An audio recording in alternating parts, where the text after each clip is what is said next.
The world is seeing rapid changes in renewable energy provision. Technologies such as solar power and the production of biogas are experiencing innovation and are becoming more and more viable as an alternative to fossil fuels. This, combined with the growing evidence for the climate crises and concerns around the need to solve ecological problems now, before it's too late, means that these changes are racing ahead. However, with these changes come challenges. Issues such as the storage of energy, misconceptions, and the need for substantial investment. Over the next half hour, Executive TV will use the thoughts and opinions of some important figures in the UK renewables industry. The focus will not be just on the problems, but also the possible solutions, guided by people with expert industry knowledge and experience. It's a unique time for the biogas industry at the moment. Circumstances such that they are in relation to the situation in Ukraine and also the climate emergency are working positively to encourage the development of the biogas industry. Fundamentally, biogas industry is about converting organic material into gas. Some of that material is grown, so crops such as maize, but the majority of that material is a waste product, whether that is waste from food, from agriculture, manufacturing, or even sewage. The output of the biogas industry is a direct replacement for gas that is currently being extracted from fossil fuels. So the opportunity is to offset production with an alternative that is fundamentally better for the planet. Up until recent times, the main driver has been one around climate, but as powerful a driver now is the one around economics, because fundamentally the world price of energy has gone through the roof and is at levels now that we haven't seen. Our focus is very much on the energy and infrastructure sector. We're working with clients across the world on a number of interesting projects, helping them to achieve their goals in terms of delivering on the sustainability agenda. It's an exciting time to be involved in the sectors, but it's not without its challenges. Our clients are working on a wide range of exciting projects across the world. They're helping to deliver clean energy through renewables projects, wind and solar. They're helping people to connect to the grid in order to give people access to the power that they need and in order to facilitate these renewables projects as they're happening. We're working on energy storage projects, which are key to be able to unlock some of the potential that we see on projects across the world. We're working on hydrogen projects, green hydrogen projects, cutting-edge technologies. There's huge potential for wave and tidal in the UK, untapped up until now. We're working on low-carbon transport. Essential that we decarbonise the transport system in order to deliver on our sustainability goals. We're working on urban regeneration projects, delivering affordable and efficient housing for people. There are a huge number of challenges in renewables projects. It requires a lot of investment to be able to get them off the ground and takes a lot of time. So Innova are a large-scale renewable energy provider all across the UK. We're quite uniquely vertically integrated, so we've got different teams that span everything you need to do from concept, i.e. we think there's grid capacity in this area, we'd like to look at this area to try and find whether we can develop a solar site. We will go out, sign up the landowner, and then we will go and get planning for it. We'll put the option agreement in place and we'll take it all the way through until it's ready to be built. And then we'll also build it. And what a lot of our competitors do is they will get it to the point where it's ready to be built and then sell it on. But we're in it for the long term. Everything we do is all about a long-term view for providing renewable energy across the UK. We're working with government to help achieve net zero targets simply by bringing forward really good deliverable solar sites. We're committed to achieving net zero by 2050 in law and to decarbonise our power system by 2035. That's only 13 years away and there's an awful lot of work to do. If we built out our entire solar portfolio today as it stands, we'd have enough power to power 250,000 homes in the UK. Our battery storage portfolio would be able to store enough power to support 5 million homes.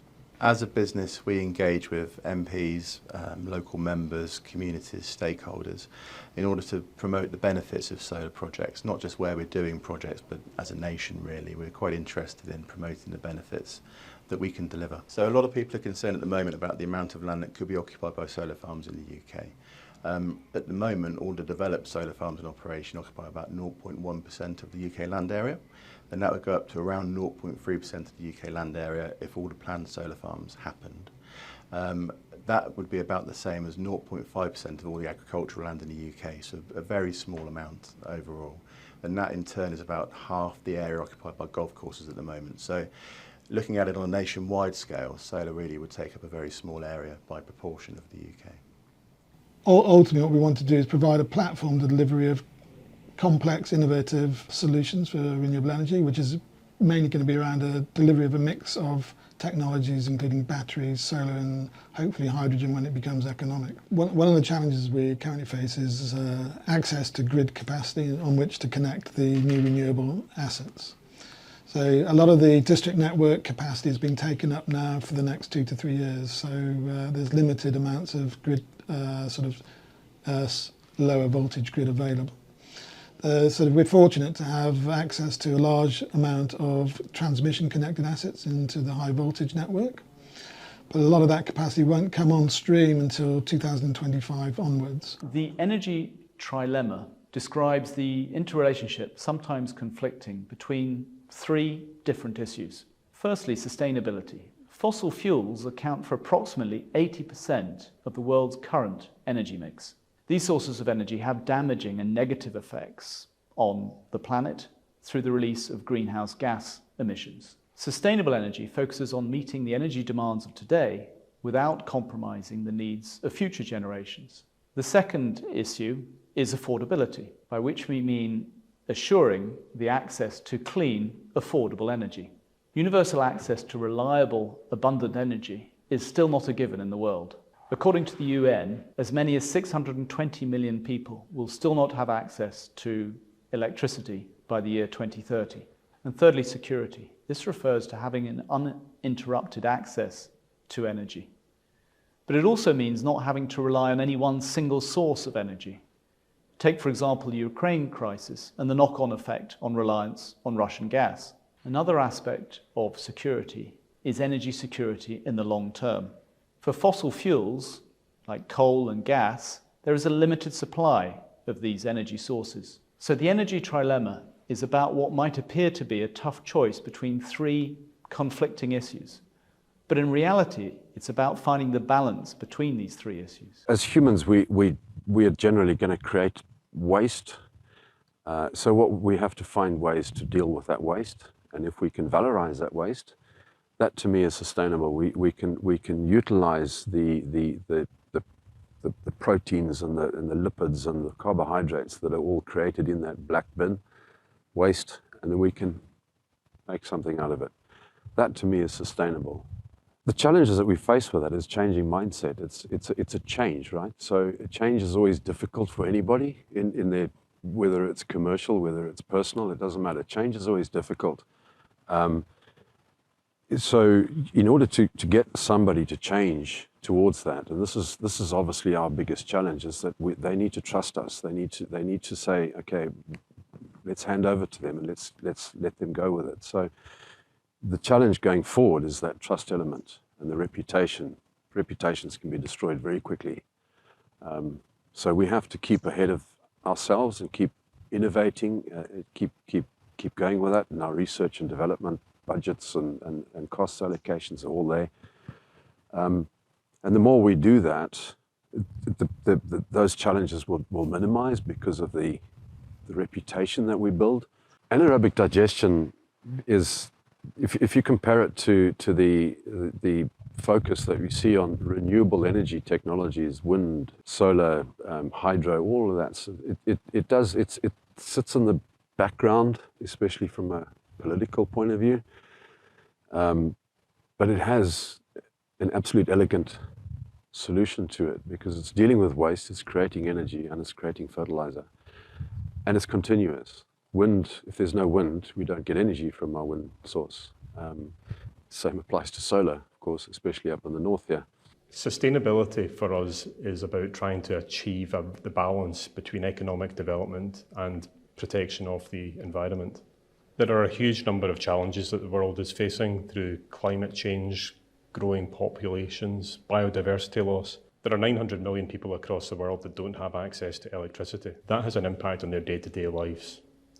It affects their health, It affects their ability to work. It affects their ability to be educated. So it's important that we recognise there's a balancing act here. We need to address the issues of climate change, but we also need to give communities the tools to be able to address these issues of poverty and hunger. Law's got an important part to play in that. In the developed world, it's all too easy for us to focus on the impact that the energy crisis has on our lives.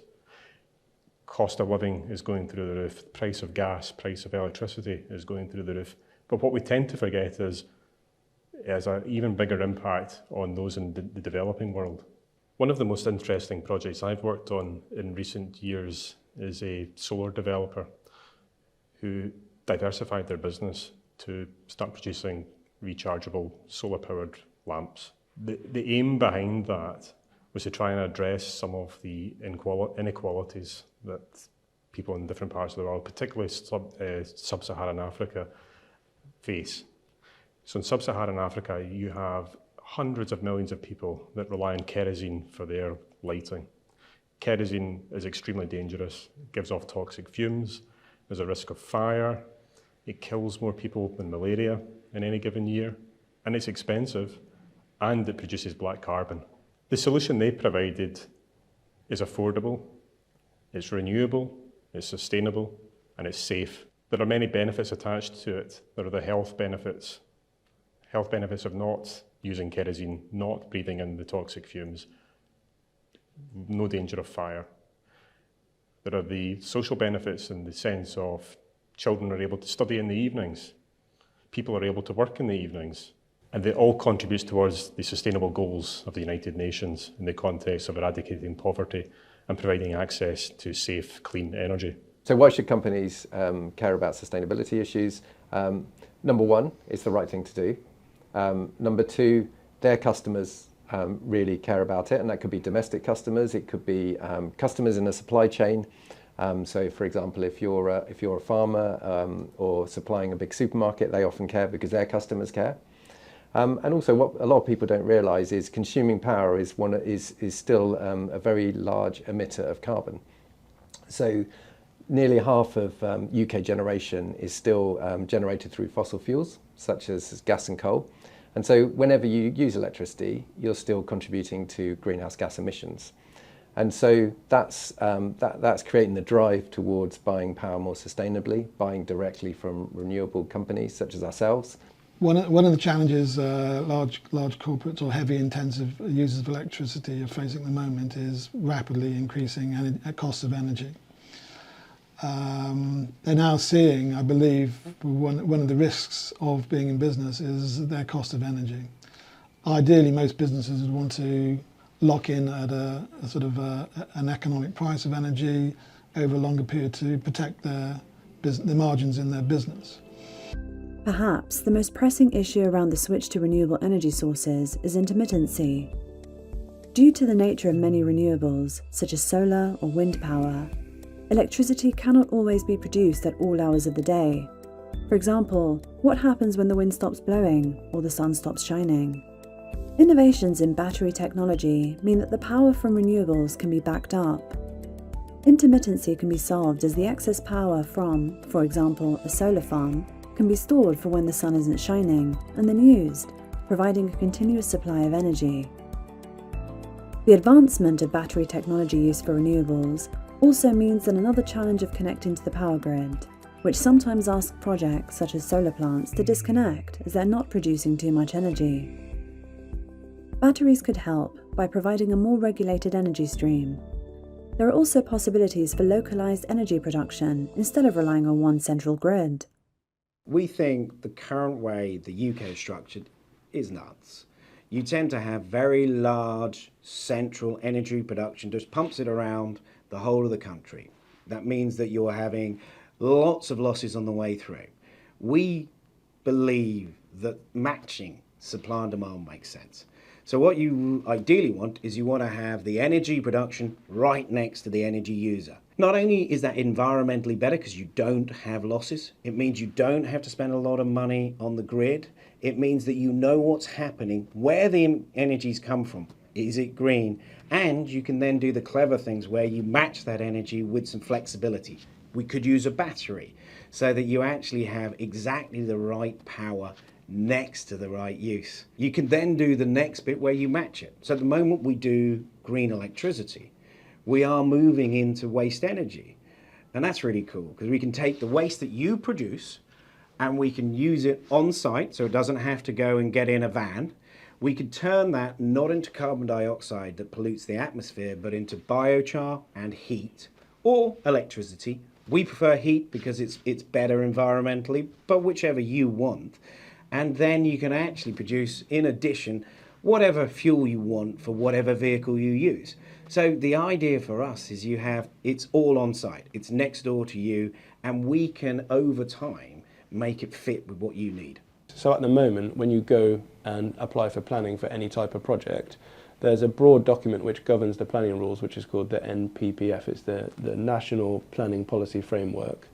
And all planners will refer to that. At the moment, there's a lot of stuff in there which refers specifically to renewable energy, but energy storage is an integral part of the way that we get to having a renewable energy grid. We need to be able to balance the generation that is intermittent from solar and wind. Solar obviously only generates when it's sunny, and wind only generates when it's windy. And so we need to be able to smooth that out. At the moment, the benefits that we get for going into planning with a renewable energy project, in terms of what it says in the NPPF, it's not there for energy storage. So we'd like the government to make an announcement, make a regulatory change so that there is specific reference to energy storage within the NPPF.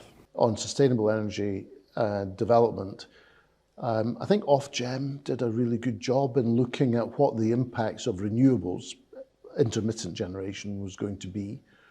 But at the same time, the government ignored a lot of advice that was coming from other people about the long-term need for baseload and replacement of power stations that were getting to end of life. And the nuclear plants were getting to end of life, the coal plants were getting to end of life, many of the gas plants were getting to end of life.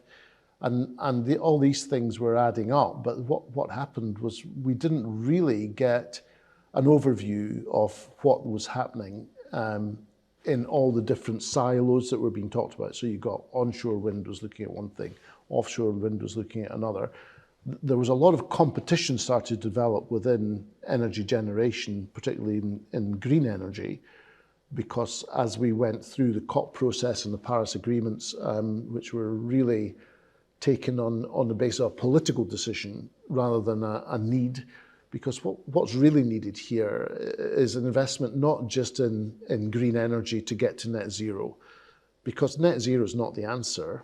Net zero is a political maxim which was agreed in Paris to satisfy governments around the world. What the planet needs is actually more than net zero. It needs decarbonisation, and we need to look at that in a holistic way across all types of generation, and that means government should be looking at a combined approach.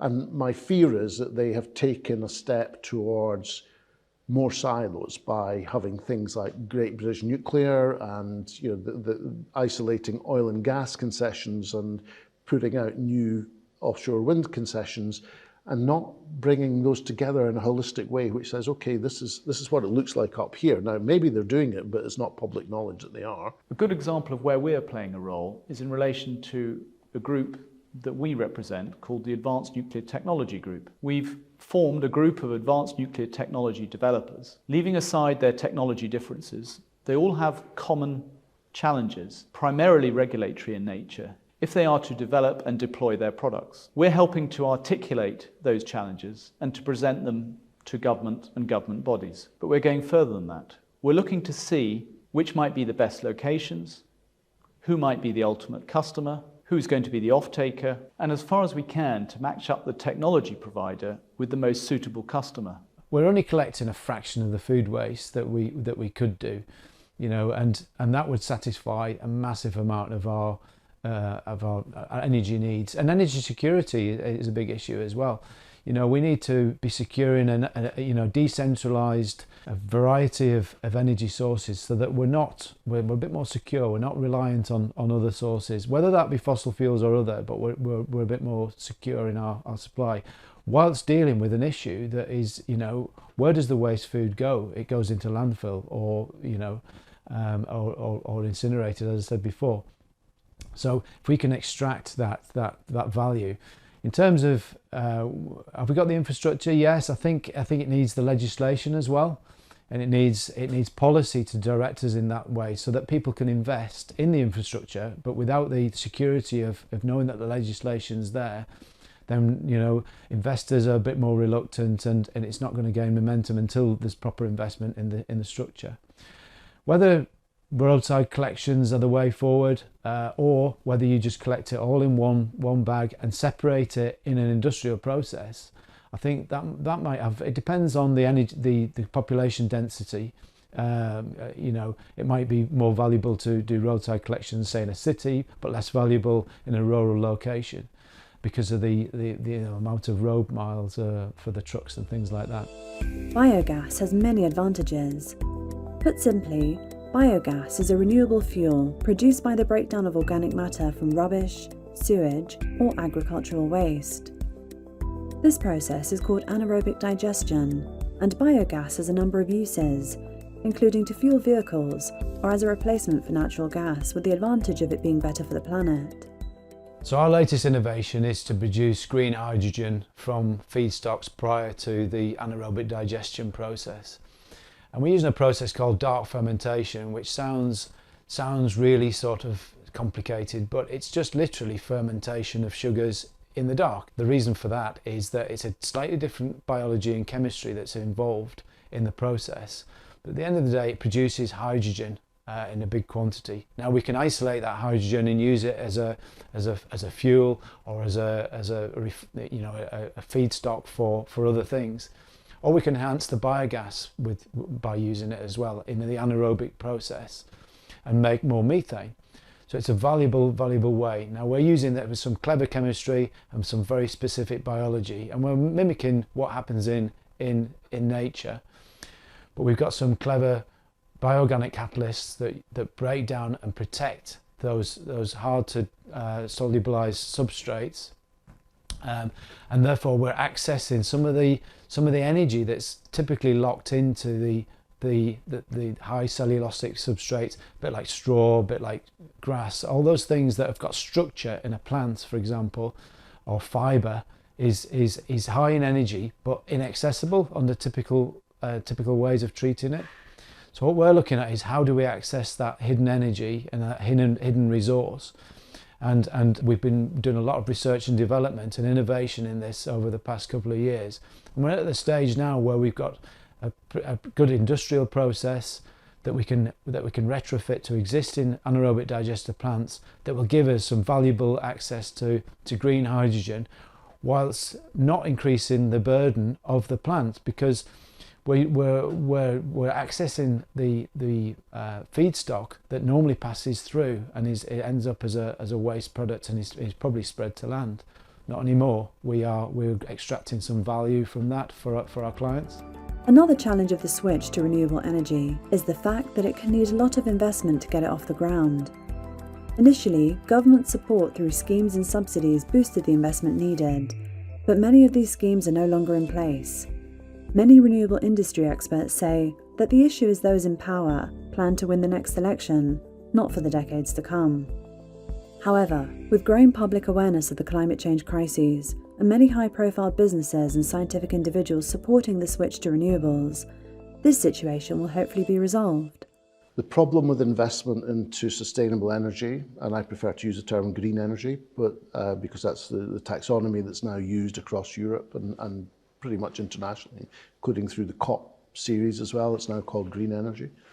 So we have a great problem on investment into energy.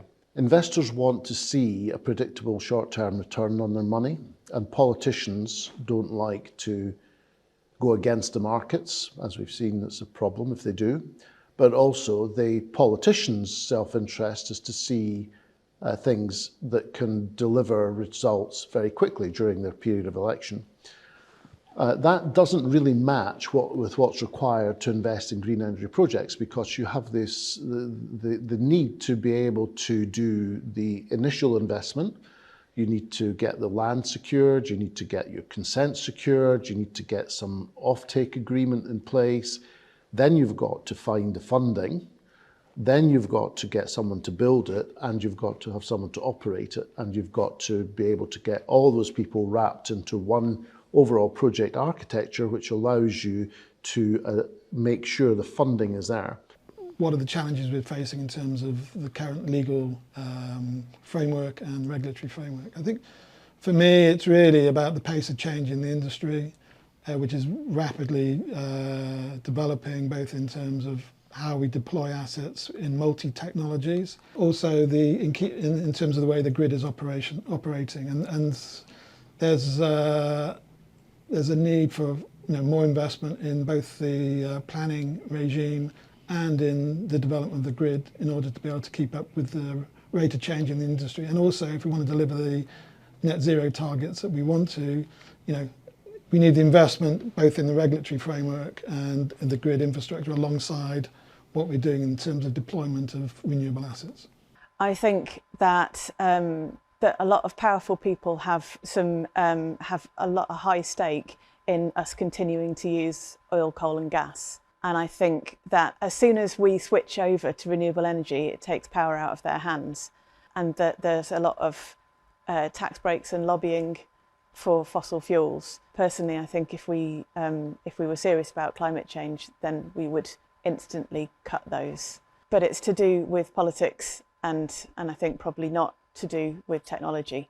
It's a question of someone making some big decisions that are cross-party and bold and with a universal outlook. So not just thinking about what's going to look good to the electorate, what's going to win me votes. It's something about what do I want our world to look like, and how are we going to get there, and making some big decisions about infrastructure and planning and how to encourage people to take up renewables. And I think also there's quite a lot of dumping the responsibility on the general populace, when in fact actually there are a few big players that can make a lot of difference. Overall, as the climate change crisis becomes ever more serious, the problems of renewable energy resources are being overcome with effective solutions.